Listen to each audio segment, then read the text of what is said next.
तो दोस्तों, आज मैं आप लोगों के लिए मलयालम सिनेमा की एक बहुत ही जबरदस्त हॉरर मूवी को लेकर आया हूं, जिसका नाम है हंट, जो साल 2025 में ही रिलीज हुई है। तो चलिए बिना समय गवाए इस मूवी की स्टोरी को स्टार्ट करते हैं। मूवी की शुरुआत में हम लोग कुछ लोगों को देख पाते हैं जो पुलिस स्टेशन के बाहर धरना दे रहे होते हैं, क्योंकि पुलिस कस्टडी में एक शख्स मर गया पुलिस की टॉर्चर की वजह से। लड़के की बॉडी को पोस्टमार्टम के लिए भेजते हैं एक मेडिकल कॉलेज में। उस कॉलेज का प्रिंसिपल पोट्टी और पीजी की पढ़ाई करने वाली कीर्ति उस लड़के का पोस्टमार्टम करते हैं। तभी पुलिस ऑफिसर सैम, जो उस लड़के को मारा पीटा, पोट्टी के पास आकर रिक्वेस्ट करने लगता है कि सर, अनजाने में मुझसे गलती हो गई, पोस्टमार्टम रिपोर्ट मेरे हिसाब से बना दीजिए ना। पोट्टी सैम की बातों से इसके ऊपर बहुत गुस्सा हो रहे होते हैं और बोलते हैं कि तुम रूल्स के खिलाफ गए। अब अगले दिन कॉलेज का प्रिंसिपल पोट्टी अपने कॉलेज के सारे स्टाफ को मीटिंग पर बुलाकर बोलता है कि अगले हफ्ते हमारे कॉलेज पर एक बहुत बड़े सेलिब्रिटी आने वाले हैं। वो है पद्मश्री पद्मनाभम, जो इंडिया का नंबर 1 प्रायोलॉजिस्ट साइकोलॉजिस्ट है। हमारे कॉलेज पर आकर 1 हफ्तों तक अपना सेमिनार देंगे। हमारे कॉलेज की खुशनसीबी है। अगर आप लोगों के मन में कोई भी सवाल हो तो आप पहले से ही तैयार कर लीजिए। हर एक सवाल का जवाब है उनके पास। अब यह बातें सुनकर साजी और कीर्ति गुस्सा होने लगते हैं कि सर, हम लोग डॉक्टर हैं, मेडिकल स्टूडेंट हैं, हम लोगों को उनसे क्या लेना देना। हम लोगों को साइंस पर यकीन करना चाहिए, ना कि कोई ढोंगी बाबाओं पर। कीर्ति भी कहती है कि सर, हम लोग आपके खिलाफ नहीं बोल सकते, मगर 1 हफ्तों तक जो सेमिनार चलेगा उसका खर्चा 10 से 15 लाख आएगा। उन पैसों को हम अपने मेडिकल कॉलेज में इन्वेस्ट करके और बेटर कर सकते हैं। तभी रमिका नाम की शख्स खड़ा होकर बोलती है कि मैं ऑलरेडी एक स्पॉन्सर को हायर कर चुकी हूं। दुनिया में सिर्फ साइंस ही नहीं और भी सारी चीज एग्जिस्ट करती है। डॉक्टर पोटी से कहती है कि सर, ये स्टाफ मीटिंग है, पीजी पढ़ने वाली स्टूडेंट कीर्ति का यहां क्या काम। पोटी कीर्ति को यहां से बाहर भेज देता है। इसके बाद अगले हफ्ते पद्मनाभम इस मेडिकल कॉलेज में आकर डायना साइकोलॉजी के बारे में अपना सेमिनार देते हैं। इस सेमिनार में कीर्ति भी होती है। पद्मनाभम की सारी बातें इसे बकवास लगती हैं। इसे लगता है कि यह सब माइंड ट्रिक है। अगले दिन हम लोग 2 मछुआरे को देख पाते हैं जो समुद्र में जाकर मछलियां पकड़ रहे होते हैं। इन दोनों को मछली तो नहीं मिलती, इन्हें एक बड़ा सा ड्रम मिलता है। दोनों इस ड्रम को किनारे लाते हैं। इस ड्रम को देखकर आसपास के लोग इकट्ठा हो जाते हैं। थोड़ी देर के बाद यहां पर पुलिस भी चली आती है। फोरेंसिक के लिए कीर्ति और पोट्टी भी वहां जाते हैं। यहां पर हैरानी की बात यह होती है कि इस ड्रम के अंदर किसी का कंकाल होता है। इसके बाद कीर्ति पुलिस वालों को बुलाकर इन्हें कुछ डिटेल्स के बारे में बताने लगती हैं कि इस ड्रम में जो कंकाल है वह एक लड़की की है। उस लड़की की उम्र यही 24 से 25 साल होगी। शायद उस लड़की को जिंदा कंक्रीट में डाल दिया गया है और उसी तरह इस लड़की के मुंह में एक टेनिस बॉल भी है। कीर्ति का यहां कहना ये होता है कि इस लड़की को बहुत ही ज्यादा टॉर्चर करके मारा गया है। अब इस लड़की का केस साई राम नाम का एक पुलिस ऑफिसर के हाथ में जाता है। इधर वो पद्मनाभम कुछ डॉक्टर और स्टूडेंट को लेकर साइकोलॉजी के बारे में डिटेल से बात कर रहा होता है। इसी दौरान वह इस कॉलेज के पुराने मोर्चरी रूम के पास जाता है। इसके पास एक डिवाइस होता है। बोलता है कि अगर हमारे पास कोई नेगेटिव एनर्जी होगी तो यह डिवाइस अपने आप ऑन हो जाएगी और जो आत्माएं हमसे बात करना चाहती हैं, इस डिवाइस की मदद से हम उनसे बात भी कर सकते हैं। अब कीर्ति को तो पहले से ही भूत प्रेत पर यकीन नहीं होती। पद्मनाभम को कहती है कि यह सारी चीजें बकवास हैं, बेकार है। मैं अभी आपके डिवाइस को गलत प्रूफ करके दिखाती हूं। इस तरह से कीर्ति उस डिवाइस को लेकर पुरानी मोर्चरी रूम के अंदर अकेले जाती है। अंदर आने के बाद कीर्ति को एक टेबल टेनिस बॉल नजर आती है, मतलब कि वह बॉल कहीं से लुढ़क कर आती है और उसी तरह कीर्ति को लगता है कि कोई मेरे पीछे है। तभी कीर्ति के हाथ में जो डिवाइस होती है वह अपने आप ऑन होकर साउंड करने लगती है। अब इस वाकया को देख कीर्ति डर के मारे वहीं बेहोश हो जाती है। इसके बाद बाकी स्टूडेंट कीर्ति के पास आकर इसे होश में लाते हैं, मगर यहां आसपास कोई मौजूद नहीं होता। अगले दिन सुबह कीर्ति जब कॉलेज आ रही होती है तो इसे ऐसा लग रहा होता है कि कोई मेरा पीछा कर रहा है। अब डर के मारे कीर्ति जल्दी से भागकर अपने रूम में आकर खुद को लॉक कर लेती है। इसके बाद कीर्ति उस पद्मनाभम के पास जाकर अपने साथ हो रही सारी वाकया के बारे में बताती है कि सर, जब मैं कल मोर्चरी रूम के अंदर गई थी तो मुझे ऐसा महसूस हुआ कि कोई मुझे देख रहा है, मुझे फॉलो कर रहा है। मेरे साथ ऐसा आज से पहले कभी नहीं हुआ था। प्लीज आप मेरी मदद कीजिए। पद्मनाभम कहता है कि आत्माएं एक ही माइंडसेट रखने वाले लोगों से कनेक्ट करती हैं और बुरी आत्माएं हमेशा इंसानों को नुकसान ही पहुंचाते हैं। अभी तक तुम्हें कुछ नहीं हुआ, तुम सुरक्षित हो, मतलब कि वह आत्मा तुमसे बात करना चाहती है। अगली बार कीर्ति जब तुम्हें ऐसा महसूस हो तो तुम डरना मत। उस आत्मा से बात करने की कोशिश करना कि आखिरकार वह तुम्हें कहना क्या चाहती है। कौन है वो? इस तरह से पद्मनाभम अपना डिवाइस भी देता है। अब रात के समय कीर्ति जब अपने रूम में होती है तो इसका रूम का दरवाजा अपने आप खुल जाता है और वही टेनिस बॉल लुढ़कते हुए इसके पास। कीर्ति डरकर उस डिवाइस को अपने हाथ में ले लेती है, वही पद्मनाभम की। वह डिवाइस ऑन होकर साउंड करने लगती है। कीर्ति समझ जाती है कि कोई मेरे आसपास है, कोई आत्मा। तभी यहां का पावर ऑफ हो जाता है, जिस वजह से कीर्ति अपने कमरे से बाहर जाती है। तभी कीर्ति को एक जुगनू नजर आती है। कीर्ति जब इस जुगनू को फॉलो करती है तो यह जुगनू प्रिंसिपल ऑफिस पोट्टी के कमरे में लाती है और यहाँ एक ट्रॉफी पर बैठ जाता है। यह ट्रॉफी 2017 की होती है। तभी हम लोग देख पाते हैं कि कीर्ति ने अब तक जो सारी वाकया देखी, यह सब इसका विजन है। मतलब कि आत्मा ने यह सारी चीजें कीर्ति को दिखाया। कीर्ति अपने कमरे से कहीं नहीं गई होती। अगले दिन कीर्ति लाइब्रेरी जाकर 2017 में हुए पिंग पोंग टूर्नामेंट के बारे में पता करने लगती है। तो मालूम पड़ता है कि 2017 में हुए टूर्नामेंट में सारा नाम की लड़की इस टूर्नामेंट में जीती होती है। यहां लगे मैगजीन में कीर्ति सारा की भी फोटो देखती है।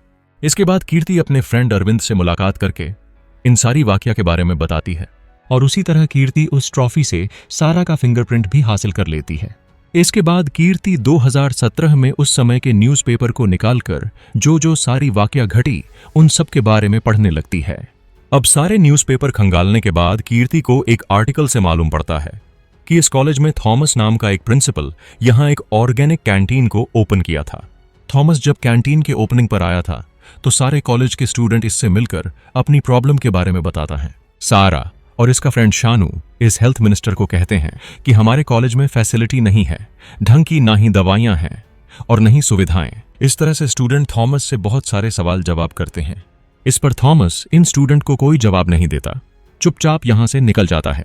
अब इन्हीं सारी वाकया के बारे में कीर्ति आर्टिकल में पढ़कर और भी सारी बातें जानने की कोशिश करती है। तभी अचानक उस आर्टिकल में अपने आप आग लग जाती है। यहां शॉक्ड कर देने वाली बात यह होती है कि इस आर्टिकल में शानू की फोटो होती है, वह नहीं जलती है।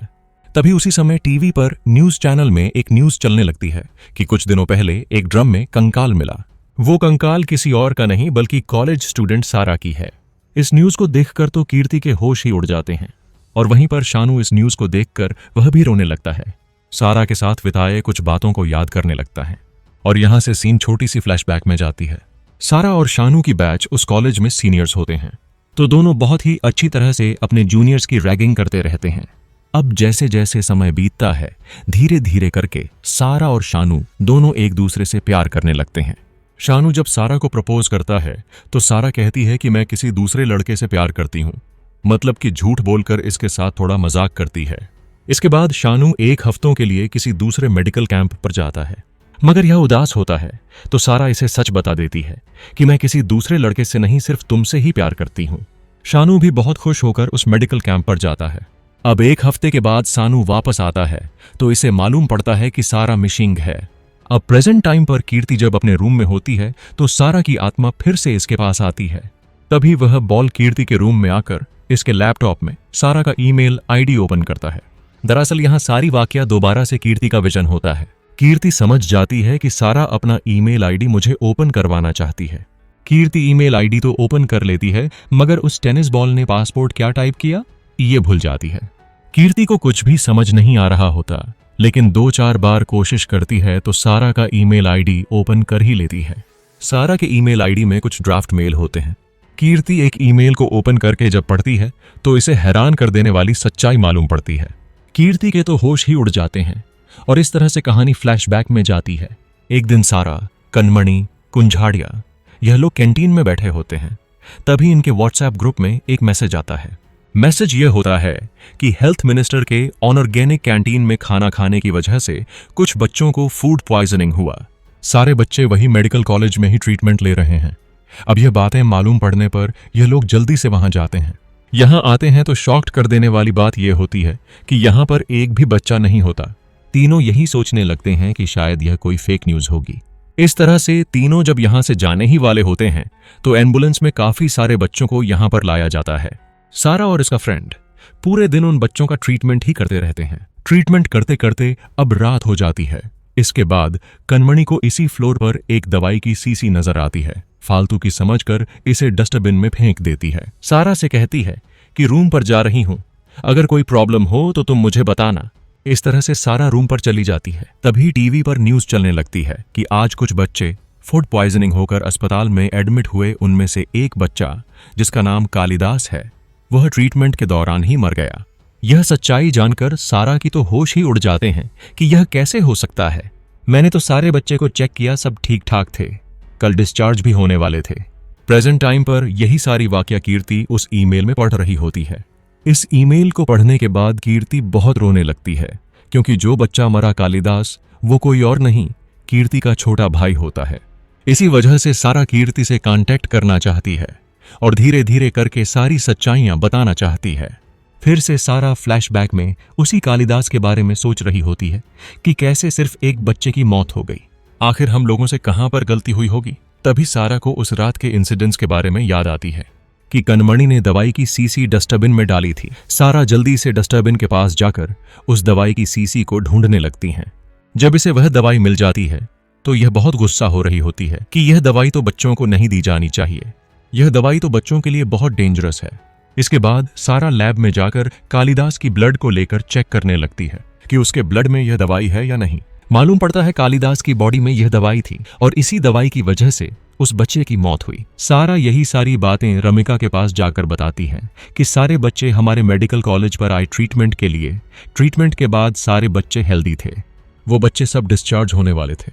लेकिन हैरानी की बात यह है कि यह दवाई उस बच्चे कालिदास की बॉडी में पाई गई।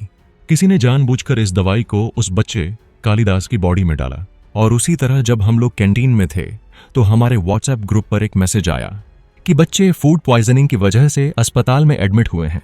मतलब कि घटना होने से पहले ही हम लोगों के पास मैसेज आया।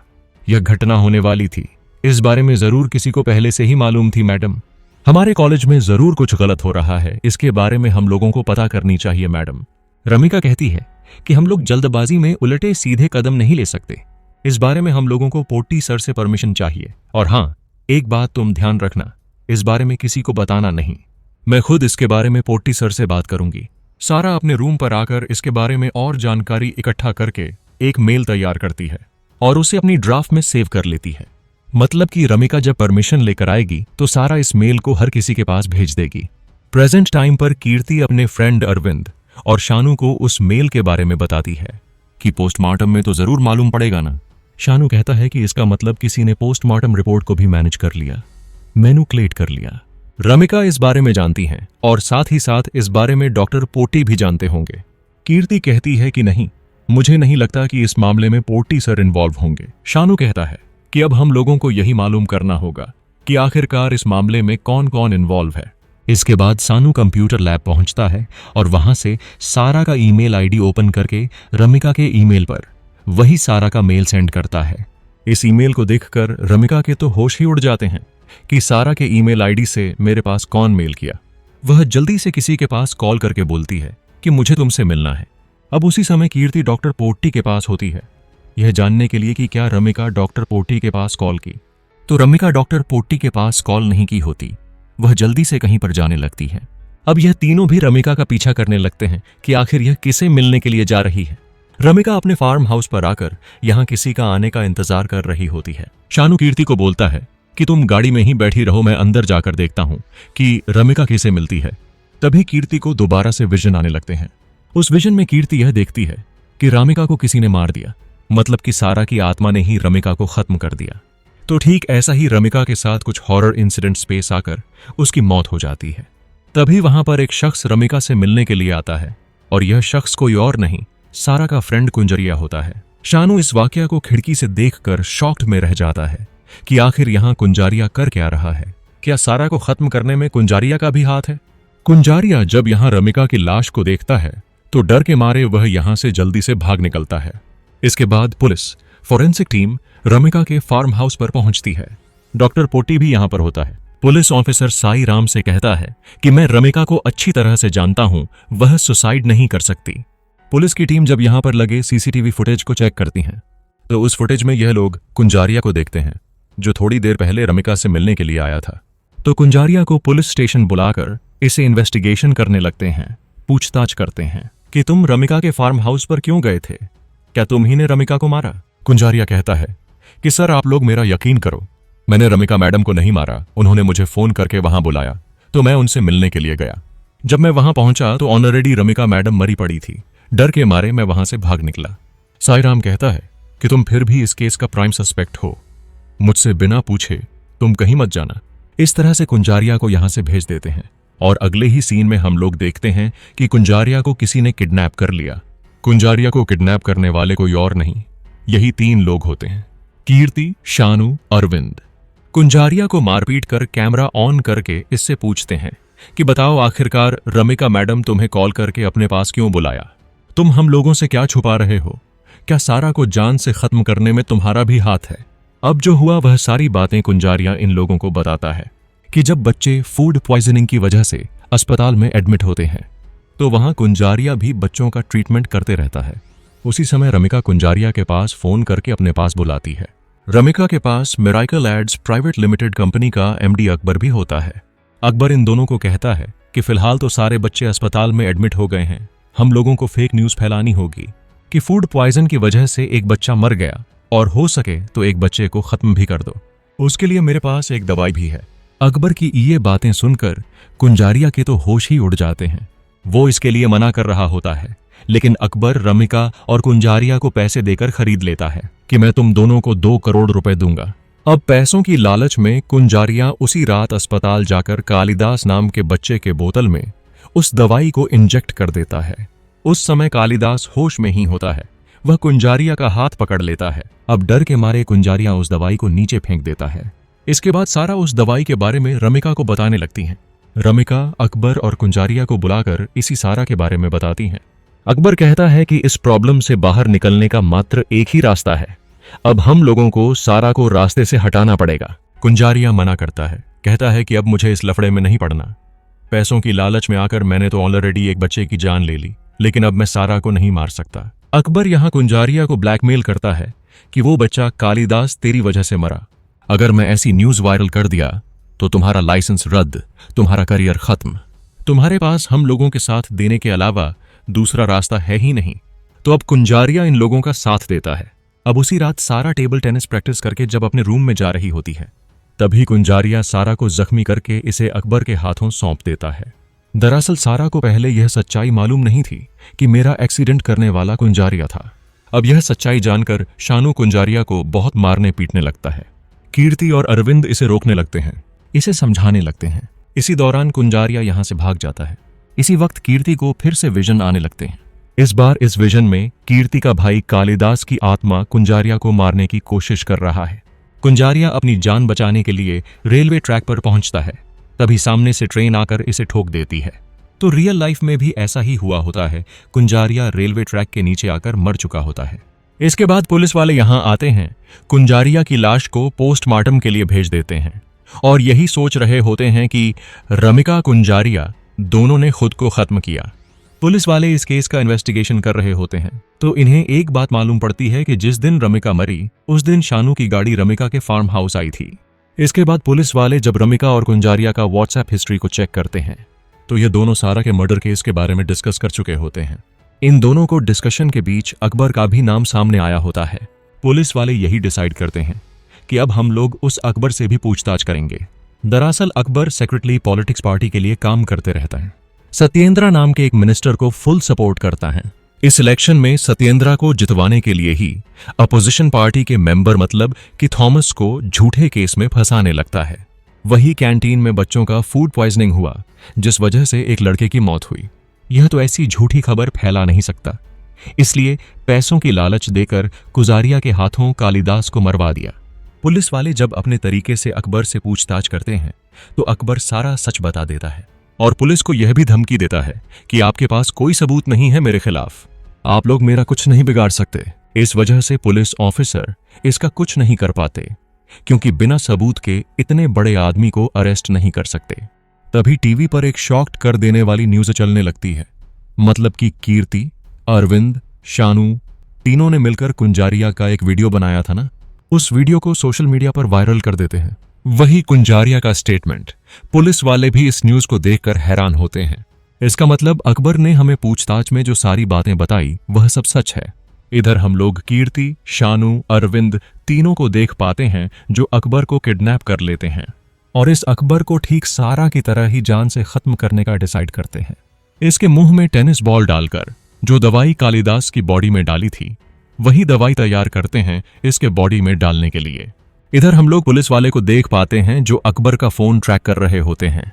अकबर का लोकेशन इन्हें मिल जाता है। पुलिस वाले जब उस लोकेशन पर पहुंचते हैं तो वहां अकबर नहीं, सिर्फ उसका फोन होता है। अकबर का फोन किडनैप करते वक्त ही वहीं गिर गया था। इंस्पेक्टर सत्यम फोन को पुलिस स्टेशन ले जाकर इसका डाटा चेक करने लगता है तो इस इंस्पेक्टर को होश उड़ा देने वाली सच्चाइयां मालूम पड़ती हैं और वह सच्चाई क्या है वो हमें इस कहानी में थोड़ी देर के बाद मालूम पड़ेगी। इधर यह तीनों लोग अकबर को इंजेक्शन डालने ही वाले होते हैं, तभी यहां पर एक अनजान शख्स आकर शानू और अरविंद को कहता है कि अगर तुम अकबर को कुछ किए तो मैं कीर्ति को मार दूंगा। यह शख्स कोई और नहीं, पुलिस ऑफिसर साई राम आया होता है। मतलब कि स्टार्टिंग से ही इस केस का इन्वेस्टिगेशन साई राम कर रहा था। इस केस को मैनिपुलेट करने की कोशिश करते रहता है। और यहां होश उड़ाने वाली बात यह है, मिरेकल प्राइवेट लिमिटेड कंपनी इसी का ही है। अकबर इसके अंदर ही काम करते रहता है। साई राम उस पॉलिटिशियन की मदद करने के लिए अपना सारा काम इस अकबर के हाथों करवाया। जब अकबर को यहां से छुड़ाकर ले जाने वाला होता है तभी शानू को बहुत ही ज्यादा गुस्सा आता है। वह इसके साथ फाइट करने लगता है और वहीं अरविंद अकबर से फाइट कर रहा होता है। अब इसी फाइट के दौरान कीर्ति को फिर से विजन आने लगते हैं। वो ये कि जब कुंजारिया सारा को अकबर के हवाले कर देता है तो इस सारा के पास अकबर और साई राम आकर इसे बहुत मारने पीटने लगते हैं और इसी जख्मी हालत में सारा को एक ड्रम में डालकर उसमें कंक्रीट डालकर जान से खत्म कर देते हैं और उस ड्रम को एक नदी में ले जाकर बहा देते हैं। इसके बाद वो ड्रम उन मछुआरों को मिला। अब प्रेजेंट टाइम पर इन लोगों के बीच फाइट हो रही होती है तो इसी दौरान सारा की आत्मा यहां प्रकट होकर साई राम को बहुत ही बेरहमी से मारकर खत्म कर देती है, लेकिन अकबर को नहीं मारती, जिंदा छोड़ देती है क्योंकि वो पागल हो चुका होता है साई राम की मौत को देखकर। अब सब कुछ होने के बाद सत्यम, कीर्ति, शानू अरविंद के पास आता है। सत्यम को अकबर के फोन के जरिए साई राम के बारे में मालूम पड़ चुका होता है। सत्यम समझ चुका होता है कि इन तीनों ने जो किया वह सही किया, इसी वजह से वह इन तीनों पर कोई एक्शन नहीं लेता। इसके बाद शानू यहां से चला जाता है। कीर्ति जब अपने हॉस्टल जा रही होती है दोबारा से इसे एक विजन आता है। वो ये कि अकबर पागल खाने वाले जेल में होता है। उसके पास एक बम लुढ़क कर आता है, मतलब कि सारा की आत्मा इसे भी बहुत ही बुरी तरह से खत्म कर दिया। और इसी के साथ यह मूवी यहीं पर समाप्त होती है। सो दोस्तों, आपको यह मूवी कैसी लगी प्लीज हमें लाइक और कमेंट करके जरूर बताइएगा। Thanks for watching video.